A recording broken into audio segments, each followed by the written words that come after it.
2026 সালের মে মাস। ঘড়ির কাঁটা স্তব্ধ হয়ে গিয়েছিল ঠিক সেই মুহূর্তে যখন পারস্য উপসাগরের শান্ত জলরাশি নরকের অগ্নিতে রূপান্তরিত হয়। এটি কেবল একটি তারিখ নয়, এটি একটি সাম্রাজ্যের দম্ভের শেষ ঠিকানা। পেন্টাগনের তথাকথিত অপরাজিত অপারেশন এপিক ফিউরি আজ কেবল এক টুকরো পোড়া কাগজ। ওয়াশিংটনের ড্রয়িং রুমে বসে আঁকা সেই নীল নকশা আজ পারস্যের ধুলোই ধূসর। রণক্ষেত্রের মাঝখানে দাঁড়িয়ে মার্কিন নৌবহরের অহংকার, সেই ঐতিহাসিক ফিফথ ফ্লিট আজ একটি শিকারী বাঘের সামনে অসহায় হরিণ। আর সেই শিকারীর হাতে জ্বলছে মস্কোর তৈরি এক অদৃশ্য অবিনাশী তরবারি। সামরিক গোয়েন্দা সংস্থা IISS এর গোপন প্রতিবেদন অনুযায়ী ইরানের প্রতিটি মিসাইল এখন রাশিয়ার গ্লোনাস গাইডেন্স সিস্টেমে সরাসরি সংযুক্ত। রাশিয়ার কসমস সিরিজের স্পাই স্যাটেলাইটগুলো প্রতি সেকেন্ডে মার্কিন রণতরীর অবস্থান ও রাডার ফ্রিকোয়েন্সি তেহরানে পাচার করছে। ইরানের হাতে থাকা খেইবার শেকান মিসাইলের পাল্লা 1450 কিলোমিটার, যা শব্দের চেয়ে 5 গুণ দ্রুত গতিতে লক্ষ্যবস্তুতে আঘাত হানতে সক্ষম। Stockholm international piece research institute এর তথ্য মতে গত 18 মাসে রাশিয়ার কারিগরি সহযোগিতায় ইরানের আকাশ প্রতিরক্ষা ব্যবস্থার সক্ষমতা 320% বৃদ্ধি পেয়েছে। রাশিয়ার দেওয়া S-400 ট্রিউম্ফ এবং ক্রাসুখা 4 ইলেকট্রনিক ওয়ারফেয়ার সিস্টেম মার্কিন ড্রোনগুলোর ডিজিটাল স্নায়ুতন্ত্রকে অকেজো করে দিচ্ছে। এটি কেবল প্রযুক্তিগত সহায়তা নয়, এটি একটি অজেয় সামরিক অক্ষশক্তির আত্মপ্রকাশ। পেন্টাগনের বাজেট অডিট রিপোর্ট অনুযায়ী ইরানের একটি মাত্র সস্তা শহীদ 136 ড্রোন, যার উৎপাদন খরচ মাত্র $20,000, তা ধ্বংস করতে আমেরিকাকে ব্যয় করতে হচ্ছে $2 মিলিয়ন মূল্যের ইন্টারসেপ্টর মিসাইল। CSIS এর পরিসংখ্যান বলছে 2026 সালের প্রথম 4 মাসেই মধ্যপ্রাচ্যে মার্কিন সামরিক অভিযানের খরচ ছাড়িয়েছে $48 বিলিয়ন। প্রতিদিন এই সংঘাতের পেছনে পেন্টাগনের কোষাগার থেকে খরচ হচ্ছে প্রায় $600 কোটি।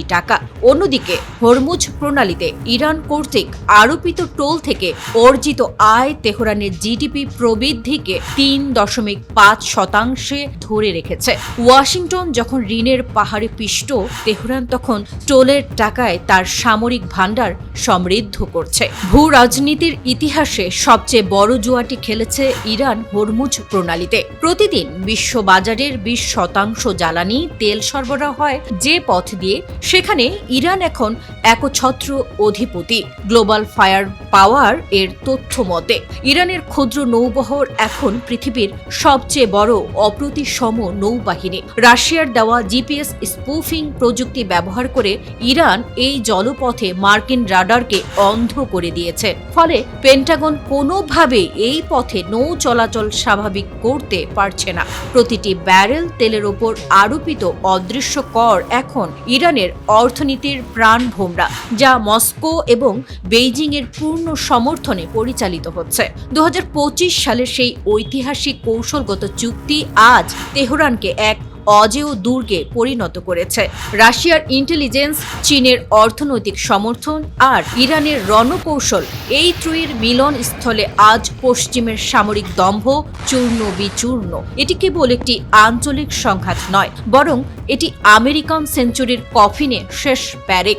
ইতিহাস সাক্ষী দেয়, যখন কোনো পরাশক্তি তার আর্থিক ও সামরিক সামর্থ্যের সীমা অতিক্রম করে লড়তে যায়, তখন তার পতন অনিবার্য হয়ে পড়ে। পারস্য উপসাগরের এই অগ্নিকাণ্ড বিশ্বকে এক নতুন মেরুকরণের দিকে নিয়ে যাচ্ছে, যেখানে ওয়াশিংটনের কোনো কমান্ড আর কার্যকর হবে না।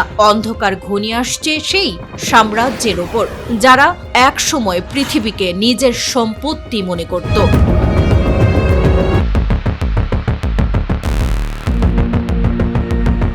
যখন বিশ্ব আমেরিকার হাইটেক মিসাইল আর ইরানের ড্রোন যুদ্ধের দিকে তাকিয়ে, তখন পর্দার আড়ালে বসে এক নিষ্ঠুর হাসিতে মেতে উঠেছেন কিম জং উন। এটি কেবল তেহরান আর ওয়াশিংটনের লড়াই নয়, এটি এমন এক গোপন সামরিক আতাতের বহিঃপ্রকাশ যা গত 4 দশক ধরে পেন্টাগনের গোয়েন্দাদের রাতের ঘুম কেড়ে নিয়েছে।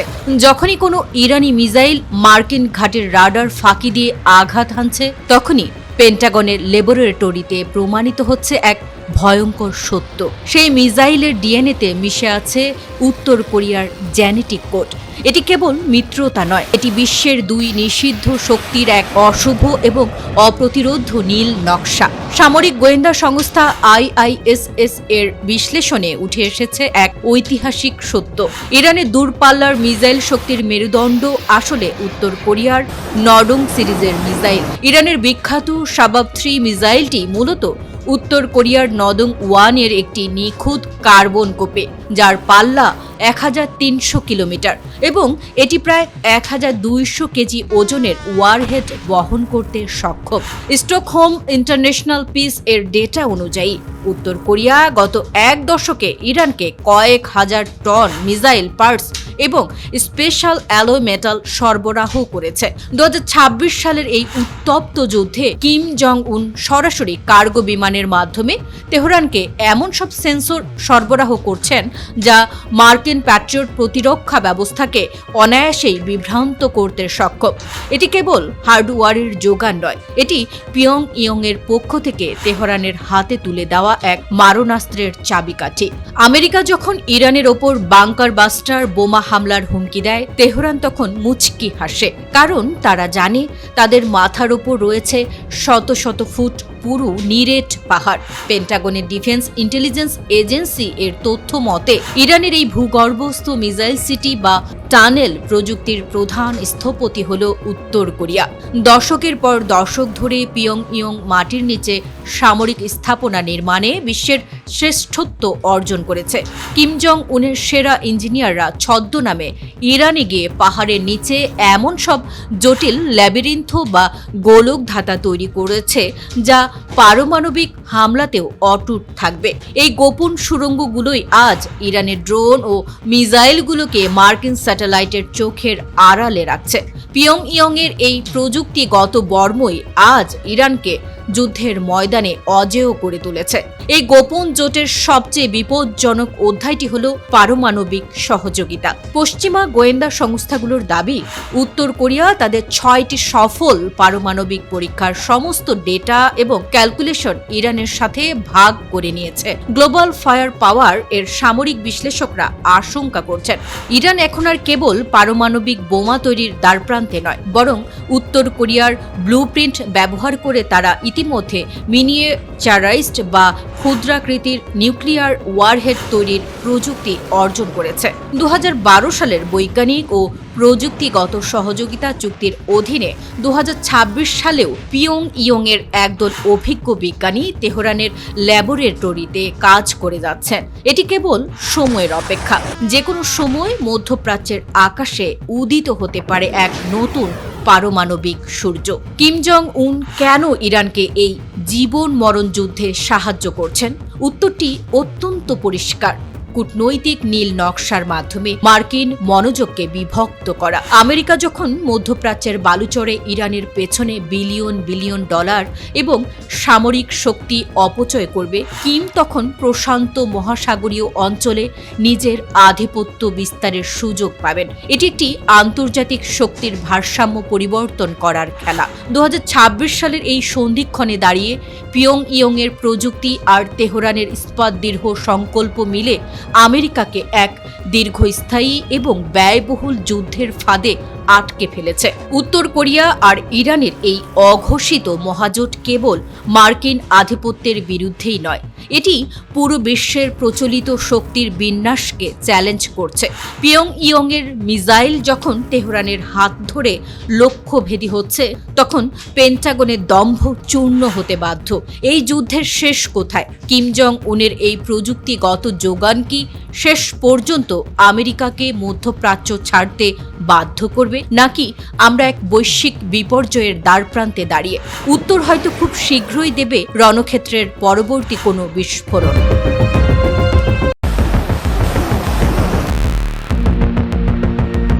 শত্রুর শত্রু কি সবসময় বন্ধু হয়, নাকি সে হয় আরও বড় কোনো কৌশলের অংশ?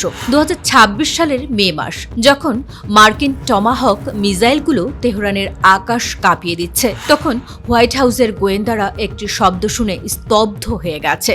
ইউয়ান। পারস্য উপসাগরের এই রক্তক্ষয়ী রণক্ষেত্রে লড়াইটা কেবল ইরান আর আমেরিকার নয়, এটি একটি অদৃশ্য মহাযুদ্ধ, যেখানে বেইজিং সরাসরি কোনো গুলি না ছুড়েও পেন্টাগনের প্রতিটি চালকে ব্যর্থ করে দিচ্ছে। চীন আজ ইরানের পেছনে দাঁড়িয়ে নেই, চীন আজ ইরানের শিরায় শিরায় রক্ত হয়ে বইছে। ড্রাগন তার নিঃশ্বাস দিয়ে পারস্যের মিসাইলগুলোকে দিচ্ছে আগুনের তেজ। ওয়াশিংটন মনে করেছিল নিষেধাজ্ঞার দেয়াল দিয়ে ইরানকে তারা শ্বাসরোধ করে মারবে, কিন্তু তারা জানতো না বেইজিং সেই দেয়ালের নিচে দিয়ে সুড়ঙ্গ খুঁড়ে রেখেছে। IISS এর একটি গোপন সূত্র বলছে, গত 1 বছরে ইরান থেকে চীন যে পরিমাণ তেল কিনেছে তার একটা বড় অংশ কোনো রাডারে ধরা পড়েনি। এটি একটি ঘোস্ট ইকোনমি বা ভুতুড়ে অর্থনীতি। গত 1 বছরে চীন ইরান থেকে প্রায় 31.2 বিলিয়ন ডলারের তেল আমদানি করেছে। কিন্তু মজার ব্যাপার কি জানেন? পেন্টাগনের কোনো ব্যাংকিং সিস্টেমে এই লেনদেনের নাম নিশানাও নেই। চীন সরাসরি ইরানের কেন্দ্রীয় ব্যাংকের সাথে ডিজিটাল ইউয়ানে লেনদেন করছে। এটি কোনো বাণিজ্য নয়, এটি মার্কিন ডলারের কফিনে শেষ ব্যারেক ঠুকে দেওয়া। বেইজিং এর এই বিশাল অর্থের যোগানই আজ তেহরানের যুদ্ধকালীন অর্থনীতির একমাত্র অক্সিজেন। আমেরিকার সবচেয়ে বড় দুঃস্বপ্ন হলো ইরানের নির্ভুল মিসাইল হামলা, কিন্তু এই নির্ভুলতার কারিগরকে SIPRI এর গোয়েন্দা বিশ্লেষণে উঠে এসেছে এক হাড়হিম করা তথ্য। মার্কিন ড্রোনগুলোকে আকাশ থেকে নামিয়ে আনার জন্য ইরান যে ইলেকট্রনিক ওয়ারফেয়ার ব্যবহার করছে তার হার্ডওয়্যার তৈরি হয়েছে চীনের শেনজেন প্রদেশের ল্যাবে। 2026 সালের মে মাসে ফাঁস হওয়া এক সামরিক গোয়েন্দা তথ্য অনুযায়ী চীন ইরানকে গোপনে টন সোডিয়াম পারক্লোরাইড পাঠিয়েছে। এটি রকেট জ্বালানির সেই গোপন উপাদান যা ছাড়া ইরানের হাইপারসনিক মিসাইলগুলো কেবল একটি ধাতব খণ্ড ছাড়া আর কিছুই নয়। চীন আজ ইরানকে কেবল চিপ দিচ্ছে না, তারা দিচ্ছে যুদ্ধের মস্তিষ্ক। অর্থাৎ ওয়াশিংটনের বিরুদ্ধে ইরান যে রণকৌশল সাজাচ্ছে তার প্রতিটি কোডিং লেখা হয়েছে বেইজিংয়ের কিবোর্ডে। 2021 সালের সেই রহস্যময় 25 বছর মেয়াদী চুক্তি আজ 2026 সালে এসে আমেরিকা বুঝতে পারছে এটি কেবল কোনো বিনিয়োগ চুক্তি ছিল না, এটি ছিল একটি দীর্ঘমেয়াদী মরণ ফাঁদ। চীন ইরানে 400 বিলিয়ন ডলার ঢালছে কেবল পরোপকারের জন্য নয়, তারা ইরানের বন্দর, রেল লাইন এবং টেলিকম সিস্টেমকে এমনভাবে সাজিয়েছে যাতে যুদ্ধের সময় ইরানের সামরিক মুভমেন্ট সরাসরি বেইজিংয়ের স্যাটেলাইট থেকে নিয়ন্ত্রণ করা যায়। বেইজিং জানে পারস্য উপসাগর যদি চীনের নিয়ন্ত্রণে থাকে তবে আমেরিকার বৈশ্বিক আধিপত্যের সূর্যাস্ত কেউ ঠেকাতে পারবে না। এটি একটি কূটনৈতিক ব্লুপ্রিন্ট যা ইরানকে বেইজিংয়ের এক অবিচ্ছেদ্য সামরিক দুর্গে পরিণত করেছে। আসুন দেখেনি ড্রাগনের থাবা কতটা গভীর। তেল ইরানের 90% জ্বালানি এখন চীনের দখলে। বাণিজ্য অঘোষিত লেনদেন 31 বিলিয়ন ডলার ছাড়িয়েছে। প্রযুক্তি ইরানি ড্রোন ও মিসাইলের 85% সেমিকন্ডাক্টর চীনের তৈরি। চুক্তি 400 বিলিয়ন ডলারের দীর্ঘমেয়াদী সামরিক ও অর্থনৈতিক সুরক্ষা। চীন কি সরাসরি ময়দানে নামবে? বেইজিং এর নীরবতা বলছে তার প্রয়োজন নেই, কারণ তারা ইরানকে এমন এক অজেয় শক্তিতে পরিণত করেছে যে আমেরিকাকে হারানোর জন্য ড্রাগনকে নিজের হাত নোংরা করতে হবে না। মধ্যপ্রাচ্যের এই দাবা খেলায় চেকমেট দেওয়ার সময় হয়ে এসেছে। ড্রাগনের এই ছায়া কি শেষ পর্যন্ত মার্কিন সূর্যকে ঢেকে দেবে, নাকি আমরা দেখতে যাচ্ছি ইতিহাসের সবচেয়ে ভয়ঙ্কর এক অংশলীলা?